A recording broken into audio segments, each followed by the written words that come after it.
What's up, people who probably won't watch my video? It's Wednesday, so I'm recording something. I'm gonna do an updated CD collection.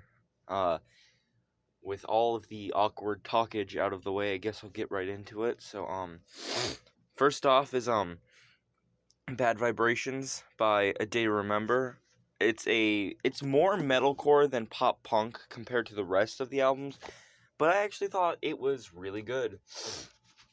Next is Confessions by Alisana, which is the third in the Annabelle trilogy, started with The Emptiness. 10 out of 10 album. I'm gonna give a short, summary on if I do or don't like it when I pick it up. It's science fiction by Brand New. It's kind of disappointed by this one because it wasn't as good as the first three, but I tend to grab albums just based on if I know the band, not if I know the album.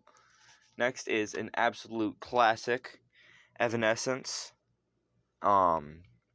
There's not much to be said about this album that hasn't already been said. It is an absolute 10 out of 10. Love this album.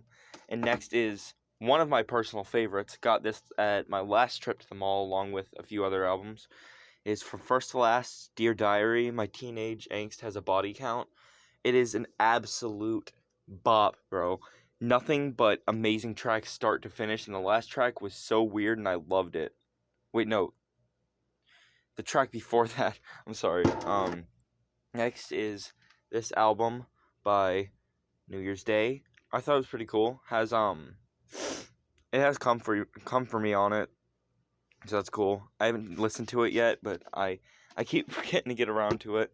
But yeah, I like that song. So, next is Riot by Paramore. Again, classic album, 10 out of 10. If it's like a classic album, I probably won't say too much on it.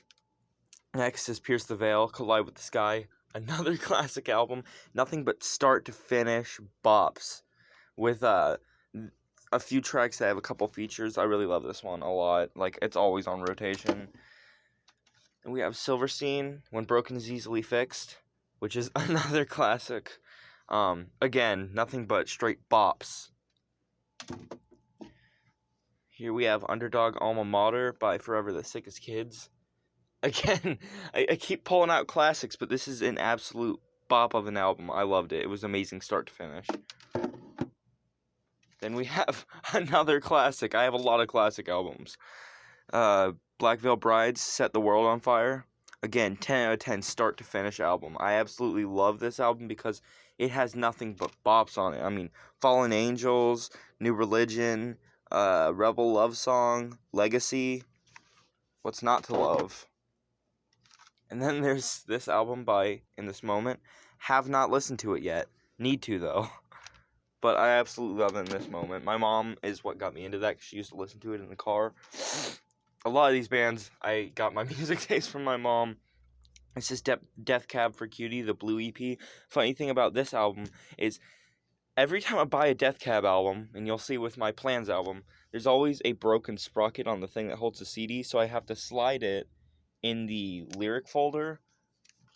And yeah, it's just kind of funny. That's how this album is stored. Every time I buy Death Cab for Cutie, it's always got a broken sprocket. I'm just calling it that, though. I know for a fact it's probably not called that. This is another absolute bop-filled album. This is A Different Shade of Blue by Knocked Loose. This is the second studio album and the last one that came out.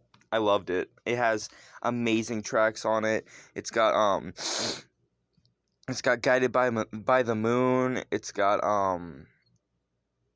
I can't remember the name of it. Mistakes Like Fractures. I'm stupid. Another absolute classic album, Papa Roach, Infest. Absolutely love it. Everybody should own this album. It's got not Infest. It's got Last Resort on it. I keep pulling out classics. We have this is I also got with From First to Last when I went to the mall last time. This is The Fall of Troy, Doppelganger. Absolutely love this album, filled with experimental bops, and I've never heard something so unique before. This is The Used Lies for the Liars, another classic album, start to finish. There is no skips. I'm just being quick with it because, want to make it entertaining and whatnot. Escape the Fate, Chemical Warfare. This album was kind of meh, 50-50 for me, because he kind of did this. Craig Mabbitt was the only creative force behind this, and like on some tracks, it has the classic "Escape the Fate" sound, and some of them he does this. He tries really hard to make weird like rap R&B, and I'm not here for it. And sometimes he mixes the two styles, and it just does not work. Next is the newest studio album by Amity Affliction, Misery. Absolutely love it. Start to finish, no skips, straight bops, bro. And this is from a newer band, Wrist Meet Razor. Absolutely love this band. This is just start to finish, bop after bop after bop, and oh no, my case cracked. That sucks. And this is the newest studio album from Under Oath. I completely forgot what it's called. I think it's called Erase Me. It was okay. It wasn't really. When I think Under Oath, I want like Define the Great Line and whatchamacallit, They're Only Chasing Safety style, but this just was not it. Next is Aiden, Our Gang's Dark Oath. Absolutely love this. Straight bops, bro. Start to finish, amazing. It's got this weird like horror punk, skate punk style mixed with the emo post-hardcore screamo. Absolutely loved it. Next is Plans by Death Cab for Cutie, another album where, surprise, surprise, the sprocket's broken and the CD's in the lyric folder. But this album was an absolute, sorry, I had to set the camera down, absolute 10 out of 10. I love this album so much. They were like the first indie band I got into. Then I got into May and stuff. This is Ice Nine Kills. I heard they kill live. Absolutely adore this band. It's amazing. It's got, if it'll focus. It's not going to focus. It has 19 tracks, so it's amazing. It's a nice, full listen, I guess. You won't be dissatisfied if you're looking for a longer album. Another classic album from Under the Cork Tree by Fall Out Boy. Absolutely love this album. Nothing I can say that hasn't been said. And my absolute favorite album of all that I owned, Taking Back Sunday, Where You Wanna Be. The reason this is my favorite is because this was actually my dad's CD before it was mine. When I started collecting CDs, he gave it to me. I've been listening to this album since I was in 4th grade, and I'm a freshman now. This album, specific copy, is very special to me, and I absolutely love it. And just because I like giving this album special treatment, here's what the disc looks like. Back. Absolutely love this album. Classic. Well, that's all for now, guys. If you care to watch more, just like tune in next Wednesday when I make more content, if you want to call it that.